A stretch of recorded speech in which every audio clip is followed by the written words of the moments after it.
Buenas noches, agradecemos el día de hoy pues que esté con nosotros la doctora Ingrid Marroquín.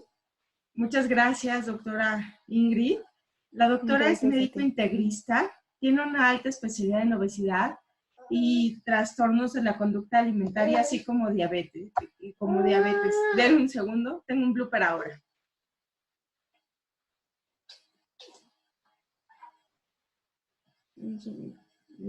Perdón. Pueden encontrar a la doctora en diabetesintegral.com, en el correo electrónico que viene en la página. Y la doctora nos va a hablar justo de las personas que viven con diabetes y qué pasa con COVID-19. Doctora, yo había leído que las personas que tenían enfermedades crónico-degenerativas, y en este caso que viven con diabetes mellitus 1 o 2, tienen mayor riesgo de enfermarse y si se enferman de tener una complicación en el contexto de COVID-19. ¿Podría decirnos si es cierto, no es cierto y por qué sucede? Claro que sí. Buenas noches y muchísimas gracias a la doctora Medrano porque, bueno, está haciendo todas estas cápsulas y recordemos que pues la información es poder. Y en estos momentos de contingencia es súper importante que estemos informados y que estemos informados bien. Hay muchísimas dudas y vamos a tratar de ser muy claros y muy específicos en cada uno de los puntos. Primero, bueno, se ha mencionado y sabemos que tanto la diabetes como la obesidad, todas estas enfermedades crónico-degenerativas tienen un mecanismo como tal o se han asociado a un estado propiamente de inflamación. O sea, tener obesidad o tener diabetes, tanto diabetes, en este caso vamos a referirnos a diabetes 2, nos confiere un riesgo porque nuestro estado inmunológico o la parte de respuesta, que es lo que nosotros como médicos llamamos la respuesta inmunológica, pues está atenuada. Es por eso que nosotros le decimos a los pacientes que tienen enfermedades crónico-degenerativas que están inmunosuprimidos. ¿Qué significa esto? Que la respuesta inmunológica pues no está al 100, como lo diríamos en los pacientes sanos. ¿Por qué pasa esto? Bueno, hablando específicamente de inflamación, tanto en pacientes con diabetes como en obesidad, con hígado graso, hay un estado en donde interfieren varios tipos de células que los médicos les llamamos células o reactantes de fase aguda que se elevan, que es cuando existe este tipo de inflamación. Les voy a mencionar, no es algo que ustedes tendrían que saber ni se tienen que aprender, pero prácticamente para que ustedes tengan el contexto de las células inflamatorias, que son el factor de necrosis tumoral, la interleucina 1, la interleucina 6, que todo esto conlleva a un estado de inflamación. Entonces, existen varios estudios que vemos que se expresan o se elevan en una respuesta inflamatoria teniendo una alteración en la homeostasis. ¿Qué significa homeostasis? Cuando hay un equilibrio en todo. Entonces, el equilibrio tanto del metabolismo como el equilibrio que existe en la parte de defensas que tenemos como pacientes, pues no está bien. Entonces, es súper importante que estas citocinas, que estas células que se están eh, descontrolando o que están provocando esta inflamación, pues bueno, estén bien reguladas para tener una adecuada respuesta inmune. Existen varias células, se han hecho diferentes estudios en células, no nada más de inflamación, sino lo que estamos viendo con los lípidos. Es un tema complicado, pero esto se está viendo que con el coronavirus pues está teniendo relación en pacientes que no nada más tienen pues diabetes, obesidad o hígado graso, sino en pacientes que tienen enfermedades del corazón, y enfermedades cerebrovasculares, que son los pacientes que digamos que tienen más, no susceptibilidad, digamos que no es la palabra, sino una propensión a tener un deterioro o un escenario fatal, ¿no? Que es lo que estamos viendo. Ok. Entonces podríamos decir que per se el hecho de estar descontrolados, por ejemplo, con diabetes mellitus tipo 2, conferiría justo este estado de inflamación, que no es que se ponga como rojo el cuerpo, ¿no? O algo así, sino que más bien Sí, el cuerpo está, o sea, no es normal estar descompensado, ¿ok? Y como no es normal, el cuerpo genera sustancias para tratar de compensar y esto produce a su vez un estado como de defensa constante. Y este exacto. estado como de defensa constante, paradójicamente, impide o genera que el sistema inmune se vuelva más ineficaz en combatir las enfermedades. ¿Lo Es dije correcto, adecuadamente?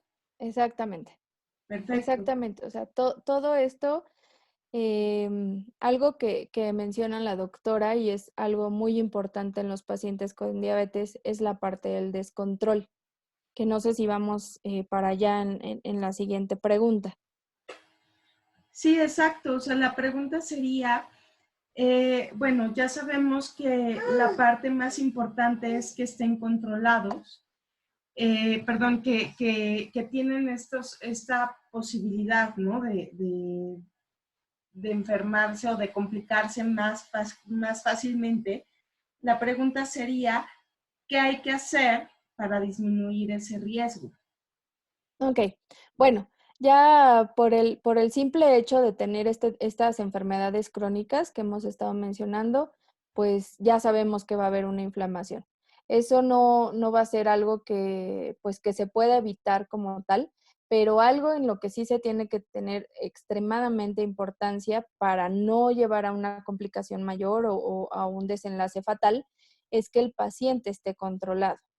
Lamentablemente en nuestro país, pues solo el 25% de los pacientes que viven con diabetes están controlados. Y muchos pacientes no saben qué es estar controlado. O sea, un paciente, estas enfermedades se les llaman como enfermedades silenciosas porque en ocasiones, la mayoría de las ocasiones, no nos dan ningún síntoma, ninguna molestia que el paciente puede expresar. Entonces, el paciente puede decir, yo siento que estoy controlado y esto es literal un sentimiento. O sea, ellos sienten, pero no significa que haya un control. ¿Qué decimos o cómo sabemos que un paciente está controlado?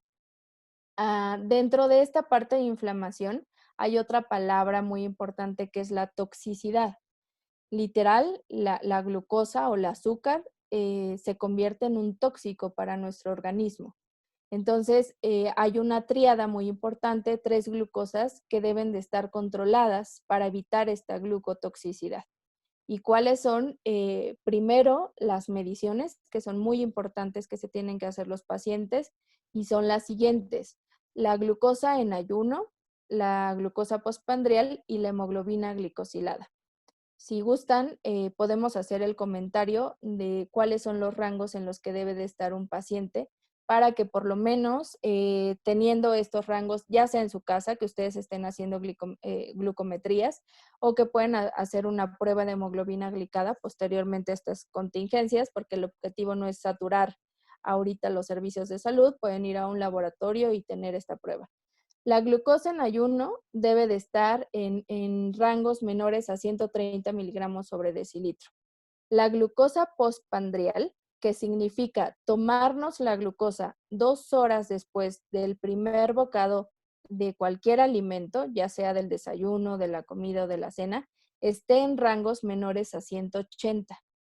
Y tener una hemoglobina glicada en un porcentaje de 6.5%, o como lo hemos mencionado, en casos muy específicos que ya el médico tratante definirá hasta 7%. Esto lo menciono porque a veces, pues en adultos mayores o en personas de mayor edad que a lo mejor no pueden alcanzar estos rangos y nos podemos ir al otro lado, que es la hipoglucemia, tener picos muy bajos de glucosa, que también es algo malo, ¿no? Entonces, debemos de tener estos rangos y con estas 3 mediciones podríamos decir que el paciente está controlado glucémicamente. Ahora, tendríamos que ver el resto del metabolismo, ¿no? Que en este caso son los lípidos. ya sea colesterol, triglicérido, que la recomendación es tener triglicéridos en un porcentaje en 150, colesterol, que ahí lo dividimos y sabemos que en términos coloquiales les decimos a los pacientes que, tenemos un colesterol bueno y un colesterol malo. El objetivo es que el colesterol malo en pacientes esté en 100, ¿no? Entonces, ya teniendo todo esto, decimos que el paciente puede tener un mejor control metabólico y esto, entre comillas, nos protege a tener, porque ya hablamos de esta inflamación, pero nos hace menos propensos a tener una complicación, tanto una complicación crónica como las que conocemos de los pacientes con diabetes, pero en este caso a complicarse a un desenlace fatal con este tipo de pandemias que estamos viviendo con el coronavirus. Muchas gracias, doctora. Y la última pregunta sería, ok, de las primeras cosas que hay que hacer es mantener control, pero nos han preguntado justo si hay que tomar un extra de vitaminas, si hay alguna sustancia como el factor de transferencia o algo que se pudiera hacer para evitar que los pacientes que están en riesgo pudieran contagiarse. Ok, bueno, lo principal y lo más importante, como se los decimos en cada consulta, es tener los controles de lo que acabamos de decir. Mientras más controlados estemos, pues menos es la propensión que vamos a tener para complicarnos. Y las otras recomendaciones en cuanto a vitaminas o a la mejora en actividades que podríamos decir, hay que tomar este tema con cuidado. Las vitaminas, de pronto los pacientes empiezan a tomar vitamina C sin saber cómo están las funciones renales, sin saber cómo está el resto del organismo. Sí es bueno vitaminarse. Se ha visto y han llegado varios estudios que el uso de vitamina C con zinc pues disminuye un poco la progresión de diferentes virus, no en específicamente el coronavirus, porque sabemos que es un virus nuevo y pues no tenemos tantos estudios que nos digan realmente cómo podemos pues atacarlo, ¿no? O evitar esto. Pero en general, para los pacientes que viven con diabetes, es una buena medida tomar vitamina C más zinc. La vitamina D también es súper importante porque en la mayoría de los pacientes que viven con diabetes, que a su vez está ligado el sobrepeso o la obesidad, hay una deficiencia de vitamina D. Entonces, es una vitamina que es poco medida, realmente es una vitamina que solo la hacemos intencionalmente, a lo mejor cuando nos dedicamos a esto, pero es una vitamina súper baja en población mexicana y en pacientes que viven con diabetes, sobrepeso u obesidad. Otra cosa que mencionamos fue lo del factor de transferencia. La verdad, este es un tema un poco controversial, ha funcionado en varias terapias, pero no hay un sustento científico de un estudio grande que compruebe que a lo mejor tenemos un beneficio, ¿no? Lo importante es poner el granito de arena con todo, no nada más el tratamiento lo hacen los medicamentos, sino recordemos que el pilar en el tratamiento de la enfermedad crónica pues es el cambio en el hábito higiénico dietético, ¿no? Entonces, ahorita que estamos en confinamiento, que estamos en casa, pues debemos hidratarnos bien, seguir realizando los ejercicios. Hay ejercicios específicos para pacientes que viven con diabetes y con obesidad, que son ejercicios de silla, ejercicios de resistencia, mover todo el cuerpo, mantener una adecuada hidratación, la limpieza, el aseo de los pies. Son muchas las cosas que podemos hacer, incluso sin necesidad de un medicamento, que le dan un gran porcentaje para evitar un mal control a un futuro, ¿no? Ok, pues le agradezco muchísimo, doctora. Y aquí están sus datos para poderla contactar. Muchísimas gracias.